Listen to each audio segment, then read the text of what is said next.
The spaceport at Earth's orbital terminal buzzed with energy. Lights blinked. Announcements echoed. People rushed past with bags, children, and android assistants. The flight to Mars Eros 7 was about to board at gate 17.am. A sat quietly. Near the gate, she wore a long gray coat, her hands folded, her eyes watching the stars through the high glass dome above. Her skin was dark, her hair pulled back neatly, and her presence calm. She didn't speak to anyone. She didn't need to. Around her, most passengers looked excited. A new life on Mars, a new opportunity. But not everyone was smiling. Across the room, a woman in a bright red coat stared. Her name was Karen Whitmore. She was wealthy, powerful, and used to people listening to her. She narrowed her eyes at Amina. Something about Amina made her uncomfortable.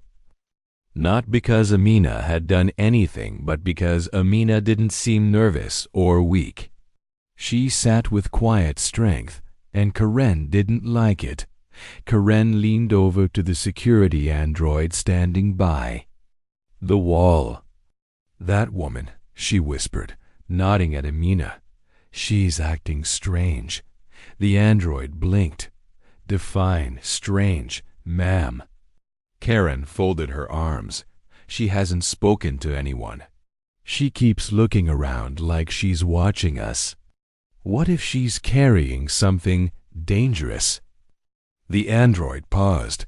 No violations detected. Karen didn't give up. She walked to the gate agent. "Excuse me. I'd like to file a formal complaint." The agent looked up, surprised. About what? That passenger. Karen pointed at Amina. "She's making me uncomfortable."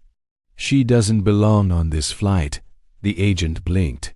"She has a valid ticket, ma'am." "Just like you." Karen raised her voice, loud enough for nearby passengers to hear. "Well, I'm concerned for safety. Someone needs to check her." Amina turned her head slowly. Her eyes met Karen's. She didn't flinch. She didn't speak. But something in her look made Karen pause. A few other passengers glanced between them. An older man shook his head and whispered to his wife. Typical Earth elite behavior. The boarding announcement came through the speakers. "Passengers for flight. Eros 7. Please prepare for boarding. First-class passengers and veterans may board first." Amina stood and walked to the gate. She scanned her ID chip. The gate flashed green. Approved. Karen stepped in behind her, now breathing faster. She pulled out her wrist device and made a ja. "Private call. Security," she said. "I'd like to report a possible threat on Flight Eros 7. Yes. Black female. Gray coat. She looks suspicious." Inside the ship, Amina sat near the window. Her seat was quiet, close to the rear. She placed her bag under the chair, buckled in, and looked out at the stars. Karen took her seat nearby. She kept glancing over. Her face was tight with anger. She couldn't believe no one was doing anything. As more passengers came on board, whispers began. "Did you hear? Someone called security. Who was it about?" "Someone in the back. A woman. Quiet one." A child across the aisle looked at Amina, wide-eyed. The child's mother pulled him closer. Amina closed her eyes. She didn't cry. She didn't move. But inside her, something broke again. It always came back, no matter the planet, no matter the progress. Just before takeoff, 2 security officers entered the ship. Karen smiled to herself. "Finally," she whispered. One officer walked straight to Amina.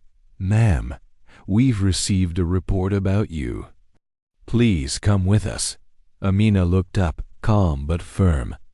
"What is the report?" "Suspicious behavior," the officer replied. Amina looked around. Everyone was watching. She stood slowly. Her voice was steady. "You are making a mistake." "Just." Then another voice echoed from the cockpit. "Let her stay." Everyone turned. A tall man in a dark captain's coat walked forward. His boots thudded softly. His face was hard to read, but his eyes locked on a man in a dot. Karen stood. "Captain, with all due respect," he raised a hand. "Enough." He looked at Amina, then at the officers. "She stays. No further checks. She's one of the reasons this ship exists." A collective gasp filled the cabin. Karen's smile vanished. Amina sat down again. The ship began to lift, but now the question was burning inside. Every passenger. Who was she really? And what did the captain mean? Asterisk. The engines of Flight Eros 7 hummed like a quiet storm beneath the floor. Passengers settled into their seats. Seatbelts clicked. The cabin lights dimmed to a cool blue glow. Outside the window, the stars stretched like lines in the black sky as the ship prepared for launch. Amina sat silently. Her hands rested on her lap. Her face showed no fear, no pride, just quiet control. But inside, her heart beat a little faster. She could still feel Karen's eyes burning holes in the side of her head. Across the aisle, Karen leaned toward the woman next to her and whispered loudly enough for nearby passengers to hear. "This isn't over. I know her type. Quiet now, but just wait. People like that always hide something." The woman looked uncomfortable. "I think the captain said." Karen cut her off. "Oh, please. You saw how he looked at her. There's history there. He's protecting her for a reason. Doesn't mean she's safe." The engines roared. Flight Eros 7 lifted from Earth's orbital dock, slipping into the silent vacuum of space. Passengers stared at the shrinking planet below. For a moment, all was calm. But Karen wasn't done. She pulled out her wrist device and tapped quickly. A private message opened. She typed, "On board. She's here. Flight Eros 7. Looks like they're covering for her. Continue tracking." She sent it. The device blinked. Encrypted transmission sent. Then she smiled. A few rows back, a man who had seen the earlier argument leaned over to his friend. "Something's not right. Why is she still pushing this?" His friend nodded. "You saw the captain's face. He knows more than he said." Suddenly, a small beep came from the overhead speaker. "Attention, passengers," said the AI voice. "We are now traveling at orbital speed. You are free to unbuckle and move around the cabin." Karen stood up immediately and walked toward the back right where Amina was seated.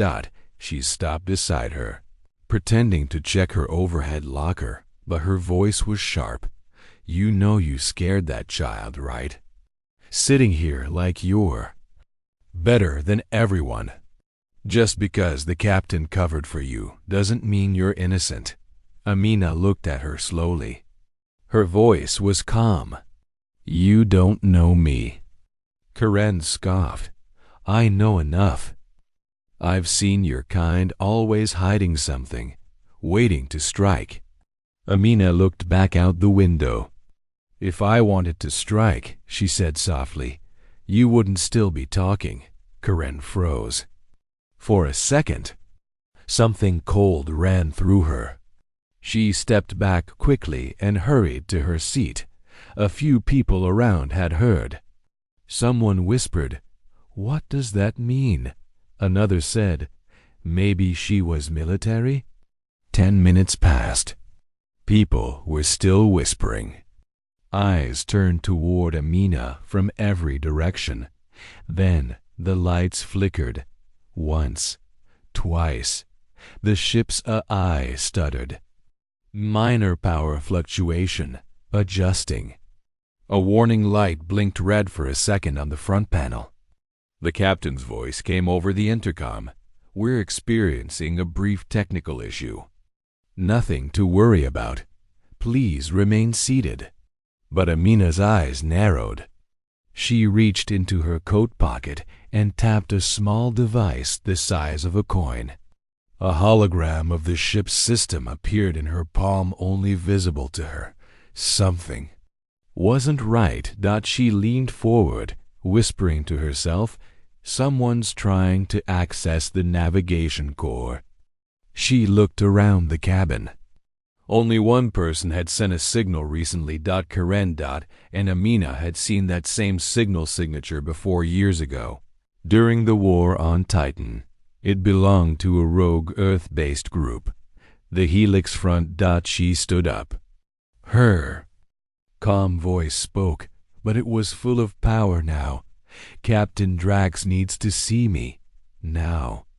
The steward, surprised, tried to stop her. "Ma'am, please stay seated." But Amina's voice cut through. "Tell him it's about Echo Vale." The steward's eyes widened. Echo Vale? That's classified." "Exactly," Amina replied. "And it's back." Inside the control room of Flight Eros 7, red lights blinked on the panel. The ship's eye voice repeated, "Unusual access attempt detected. Navigation core remains secure." Captain Drax stood silently, staring at the screen. His jaw was tight.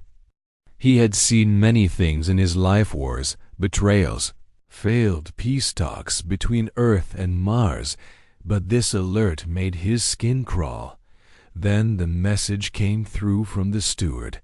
"Sir, passenger Amina just requested to speak with you." She said the word Echo Vale.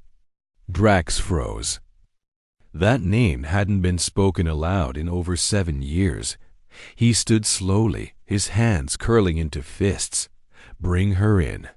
Back in the passenger cabin, Amina walked calmly toward the cockpit, escorted by the steward.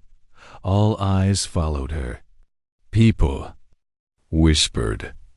Even Karen stayed silent this time, watching with cold confusion. Amina entered the control room. The door hissed shut behind her. For a moment, the two stood facing each other, Captain Drax and Amina, like two ghosts meeting again in the middle of space. "You shouldn't have said that name out loud," Drax said, his voice low. "I had to," Amina replied. "You're being tracked. Someone on this ship is sending Helix code through the nav system." Drax looked her in the eyes. "You're sure?" She nodded. "Same pulse pattern they used during the Titan breach. I memorized it." Drax walked slowly to the window and looked out into the stars. "I remember the day they turned on us. Echo Vale was supposed to be a protection program, a hidden layer of defense for civilian ships. We worked for years on it. But then someone sold the codes. Ships started vanishing. Bases exploded. Mars almost lost its air grid. And you disappeared." "I didn't disappear," Amina said quietly. "I was told to leave, told to stay silent. You know who gave that order." Drax didn't answer. His hands gripped the edge of the console. "You were the last of the Echo Vale Guardians. You built half the system, and then they threw you away." Amina took a step forward. "I didn't come here to be seen. I came here to start over. But if Helix is back, and if they're on board, we don't have time for guilt." Drax turned. His face had changed. His usual calm was gone. His eyes were sharp now, focused. "Do you know who it is?" he asked. Amina hesitated. "I saw the signal leave from a passenger's device. It was masked, but I tracked it to a red-coated woman in row 12. Karen Whitmore," Drax said. Without blinking, Earth Elite, access to private channels. "She's not working alone," Amina added. She was too calm, like she's already done her part. Suddenly, the lights flickered again. The AI voice returned. "Unauthorized attempt to reroute flight path. Manual override required." Drax slammed his hand on the panel. "Lock it." Down, but Amina was already moving. She reached into her coat and pulled out a small neural interface device. She plugged it into the panel, and her eyes flickered as the ship's data rushed into her mind. Her voice was calm. "I can hold them off, for now. But if we don't find the second signal, they'll take over manually from inside the ship." Drax stared at her like she was someone else now, not just a passenger. Not even just a former officer, but a weapon reactivated. "Why did you really board this flight, Amina?" She didn't answer. Instead, she whispered, "Because the war never really ended, Captain. It just went dark." Asterisk. The ship's lights flickered again. The engines gave a soft groan, as if something deep inside was shifting. Captain Drax turned toward Amina. She stood connected to the system, her neural device glowing faintly at her temple. Data ran through her mind at lightning speed. Her face was calm, focused, but her hand shook slightly. "They're still in," she whispered. "Even after I blocked the first back door. That means someone else is feeding them access codes from the inside." Drax stepped closer. "Another passenger?" Amina nodded slowly. "Yes, and not Karen. She's just a distraction." He frowned. "Then who?" Amina closed her eyes, letting the system feed her more. Suddenly, her eyes snapped open. Row 3, window seat. Passenger under the name T. Vellum. Drax's face went pale. "Tyron Vellum?" he asked. "He's supposed to be dead." Amina pulled the neural plug from the panel. "That's what the report said. But if he's on this ship," Drax turned to the intercom. "Security team, quietly approach row 3, window seat. Do not engage until I give the word." But it was already too late. A loud beeping rang through the ship. The main lights turned red. A new voice echoed through the intercom, one that wasn't the ship's AI. "Well done, Amina," the voice said, cold, male, confident. Still sharp after all these years. Passengers screamed. Some ducked. Others clung to their seats. The voice continued. "This ship is now in helix control. No one will be harmed unless the captain tries something stupid. We only want one thing, Amina." Karen sat frozen in her seat, mouth open. She hadn't known it would go this far. She was told to report Amina's presence, nothing more. Now she looked around in panic. Drax looked at Amina. "He wants you." "Why?" "Because I have something they lost," Amina replied. "A memory. Key. It's hidden in my neural code. It contains the original lockout for Echo Vale. If they get it, they can control every major ship built in the last decade." Drax's voice turned hard. "Then we're not giving it to them." Suddenly, the cabin doors hissed open. A man walked forward from row 3. Tall, pale skin, long silver coat. His eyes were cybernetic, Glowing faint blue dot, it was Tyron Vellum.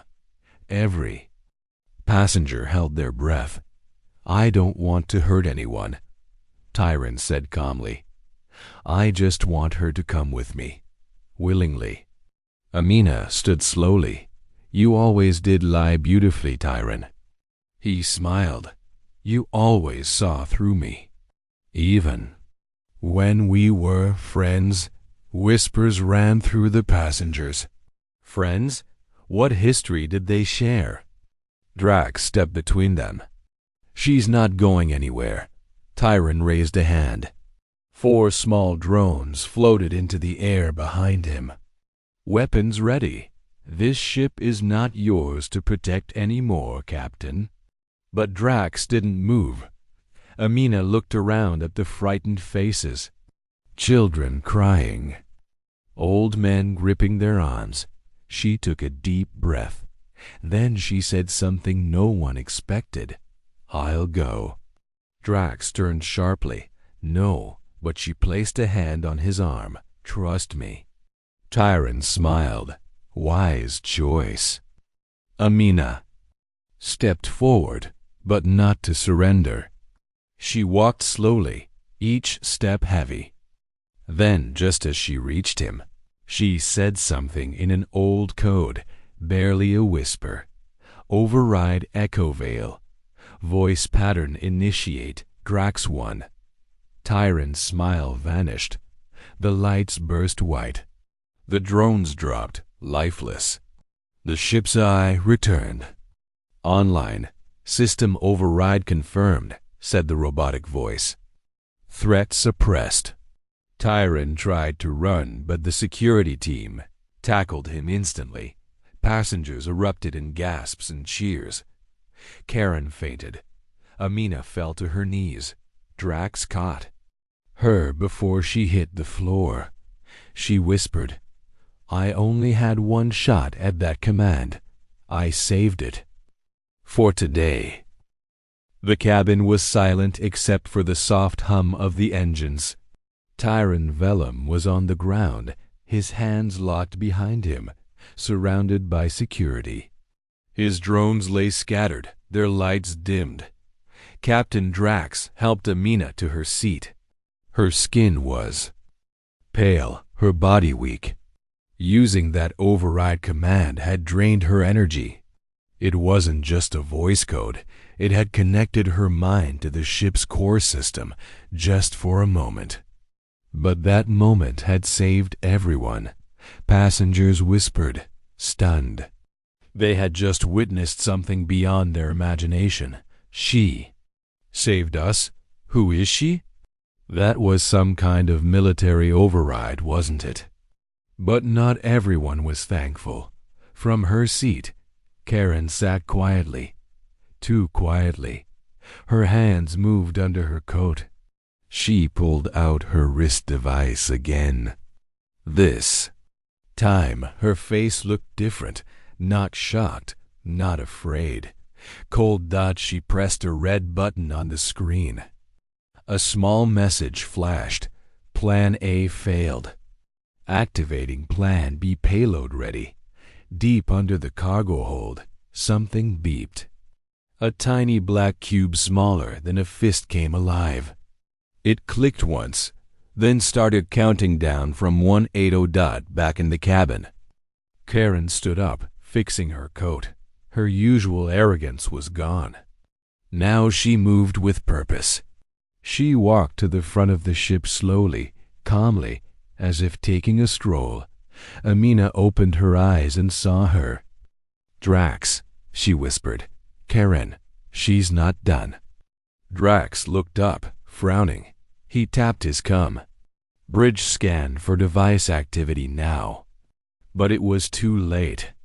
A sudden alert flashed across the ship's control panels. Warning. Unauthorized. Explosive signature detected in cargo hold. Countdown active. 160 seconds. Passengers screamed. Some jumped from their seats. Panic spread like fire. Karen turned at the front of the ship and smiled. You thought I was just a distraction? Drax drew his sidearm. Stop the timer, now. Karen stepped back, just beyond reach. Even if I wanted to, I couldn't. Its voice locked to someone else, someone already gone. She glanced at Tyron, still unconscious on the floor. Drax barked orders. Evacuate passengers to the emergency pods now. Move. Crew members rushed to calm people, guiding them toward escape hatches, but Amina didn't move. She tapped her wrist, opening a faint blue screen. Her fingers shook. Her voice was weak. I can disable it, but I need time and access to the ship's core. Drax nodded. You'll get it. He looked at Karen. You're done. But Karen only laughed. You think this ends with me? You still don't get it. The Helix front is inside every system, every fleet. We're not trying to destroy the galaxy. We're trying to reshape it. And Amina? She's the last piece we needed. Amina stood up slowly, using the wall for support. You already lost. Your leader is on the floor. Your plan failed. All you have left now is a countdown. Karen's face twisted. I should have made sure you stayed buried. Drax raised his weapon. One more step, and I'll make sure you stay buried. The ship shook slightly as the AI voice returned. Explosive countdown. 120 seconds. Amina turned to Drax. I need the neural line open. I have to connect directly. Are you strong enough? He asked. No, she whispered, but I don't have a choice. She placed the device on her temple again. The ship's interface flared to life. Symbols and warnings flew past her eyes. Her mind entered the grid, the same one she helped build years ago. Inside, it felt like fire. The device was protected by rotating locks. Each lock was a puzzle of moving code. She only had seconds to break through them. Outside, Karen made a sudden move, reaching for a small hidden blade in her coat, but Drax was faster. A stun blast hit her chest. She dropped to the ground, unconscious. The AI's voice rang again. Explosive countdown, 60 seconds. Inside the code, Amina's voice echoed. Come on, open. Her vision blurred. Her head throbbed. Her nose started bleeding, but her fingers didn't stop moving. She found the final lock, an old signature. One she knew. TYRN single quotes S.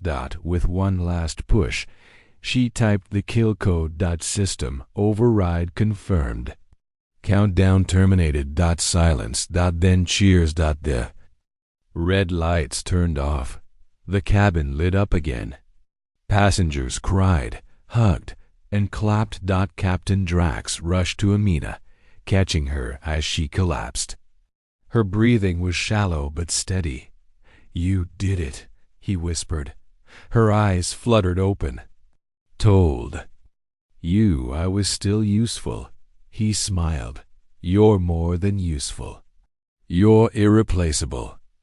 Behind them, Karen and Tyron lay unconscious. The last two pieces of a broken plan, but something darker still waited ahead.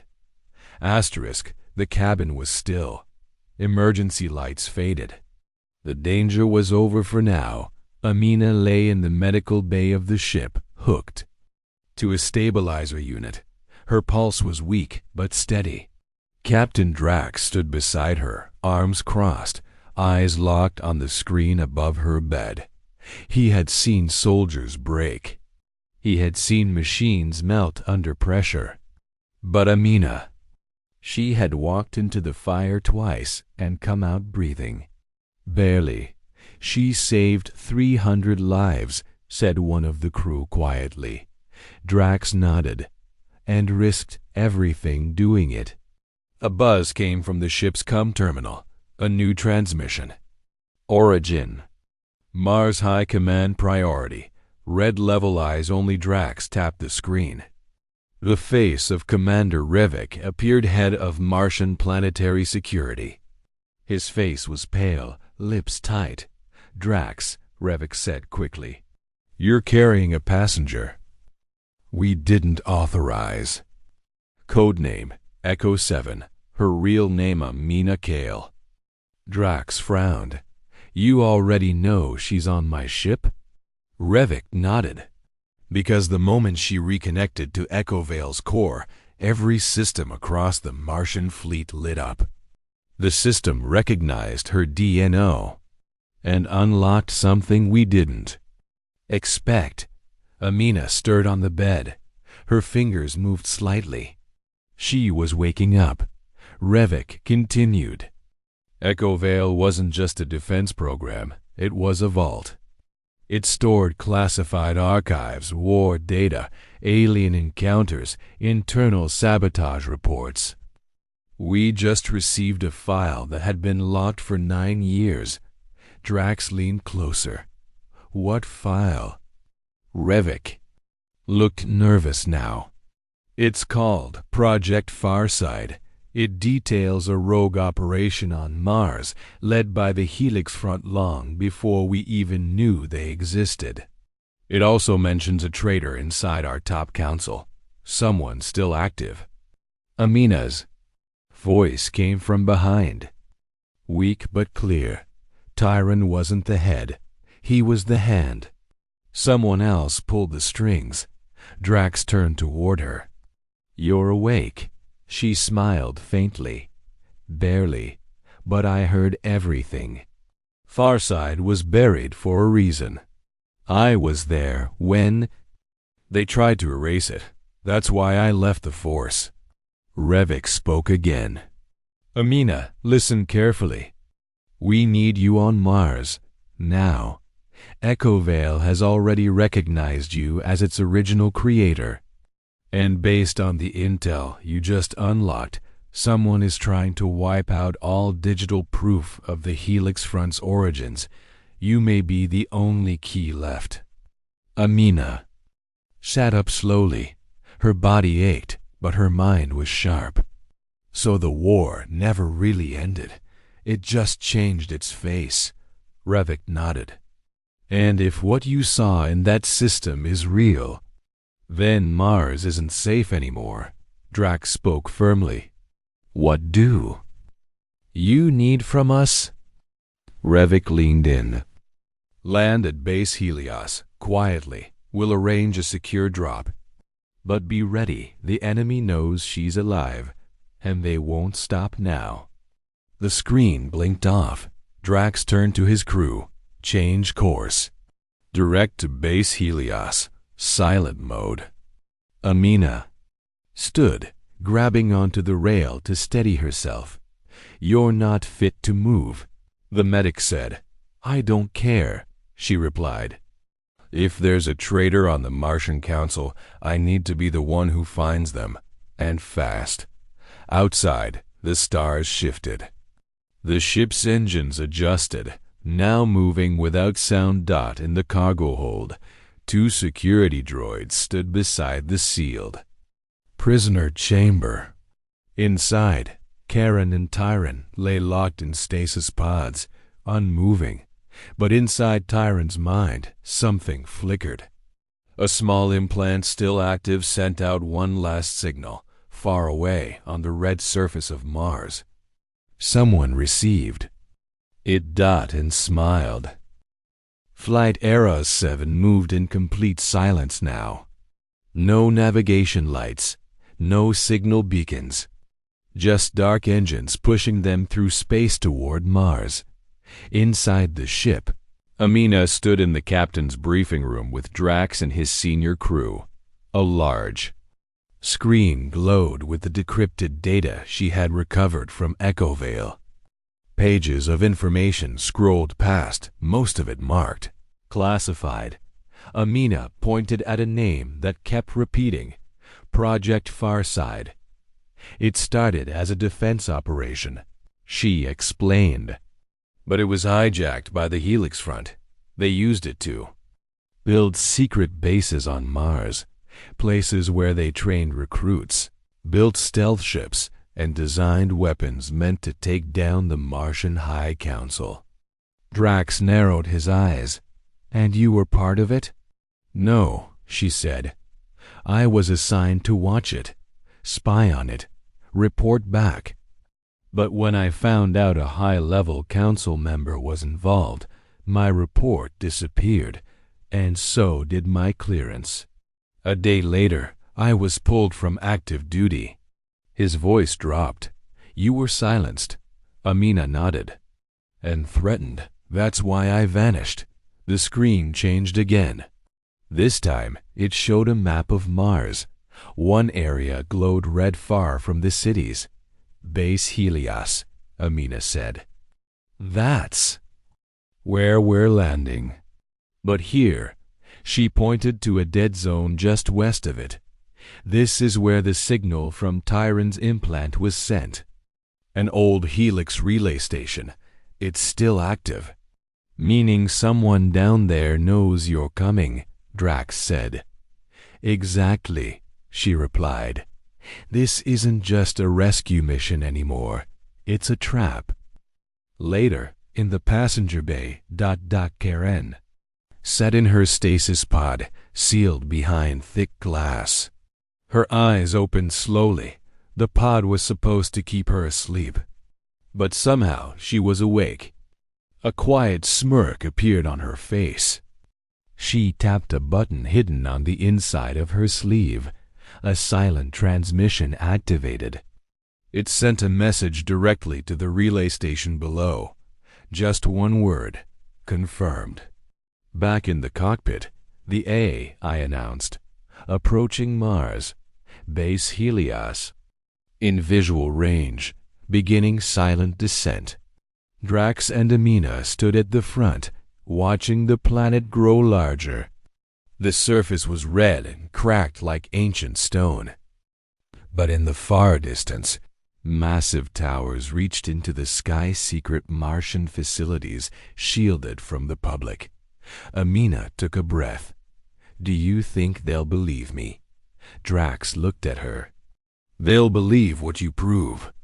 And you've already risked your life doing that. She looked down. Then I guess we finish what we started. 10 minutes later, the ship landed quietly in an underground bay at Base Helios. Guards and agents rushed forward, scanning the ship. Commander Revik appeared in person, wearing dark armor, his face grim. You made it, he said. Barely, Amina replied. Revik gestured. We've prepared a room, decryption systems, a neural port, everything you need to access what's left in Echo Vale's vault. Amina walked beside him, deeper into the base. But something felt wrong. The soldiers were too quiet. The hallways too empty. And no one met her eyes. She whispered to Drax, Something's off. He nodded. I feel it too. Suddenly, alarms screamed. A voice echoed through the base. Security breach. West corridor. Unauthorized transmission detected. Drax turned. Sharply, Karen. Amina's face went cold. She woke up. Revik looked at them both. How? The stasis pods. She hacked it, Amina said. Or someone helped her. Revik opened his comms. All units, lock down Protocol 9, seal the ship, seal the prisoner bay. But it was too late. One of the guards turned, his eyes flashed red. He wasn't a real soldier. He was Helix. He pulled out a plasma blade and attacked.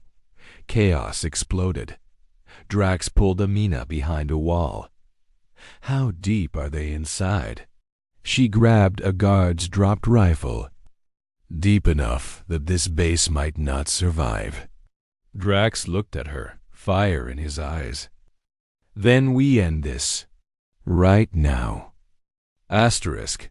The alarm kept screaming through base Helios. Flashing red lights lit up the steel corridors. Smoke filled the air as energy weapons fired in every direction. Guards shouted. Explosions shook the ground.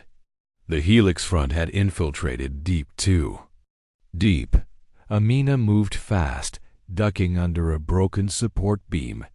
Her face was bruised, her clothes torn, but her mind was sharp. She gripped the rifle tightly, staying close to Captain Drax. We need to reach the Echo Vale core. She shouted. If they get to it first, they can rewrite every ship system on Mars. Drax nodded. Then we run. No more hiding. They pushed through the corridor, taking down Helix agents one by one. Each step forward felt heavier, but Amina kept going. This wasn't about revenge anymore. It was about making sure no more lives were destroyed like hers had been done inside the core room. A giant circular chamber stood ahead, glowing with blue light. Floating in the center was the original Echo Vale core, a spinning sphere of energy surrounded by millions of data threads, and standing before it was Karen. Her red coat was torn, her eyes wild.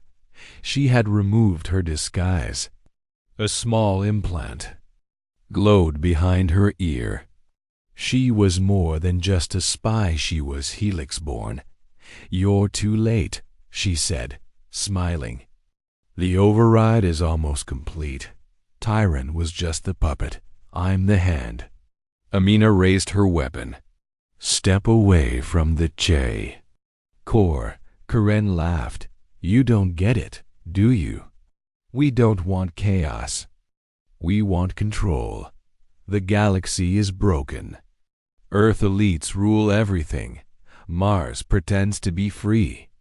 But with Echo Vale, we can reset the system, erase the corrupt, start over. You mean enslave everyone who doesn't follow you, Amina said. Karen stepped closer to the core. This system was built by your mind, Amina, but now it belongs to me.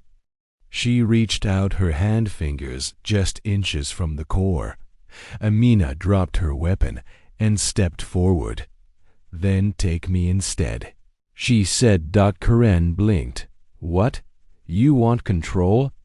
I'm still connected to the system. My neural code runs through it. I'm offering myself. Let the others go. Stop the override, and I'll give you the key, Drax shouted. No. Amina, don't. But she didn't stop. She looked Karen in the eyes. You'll never break me. But you'll try. And while you waste time doing that, they'll burn your network to the ground. Karen hesitated. Something changed in her eyes.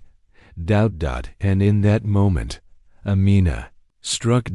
She reached the console with lightning speed and slammed her hand on the emergency port. Voice command KL7. Lock down Echo Vale. Purge all unverified links. The core turned red, then white, then blinding blue. A shockwave hit the room.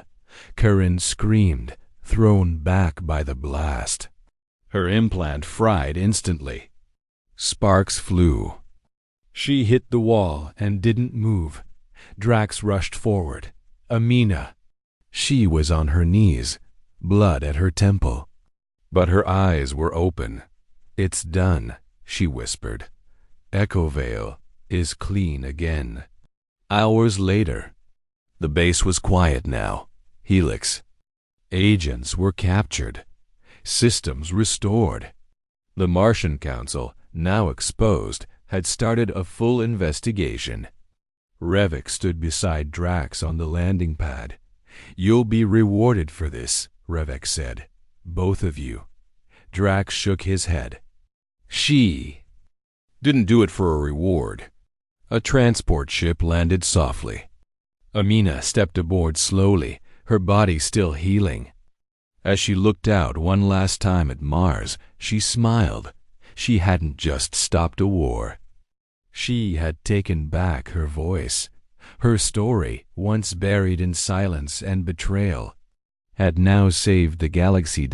And this time, everyone would remember her name.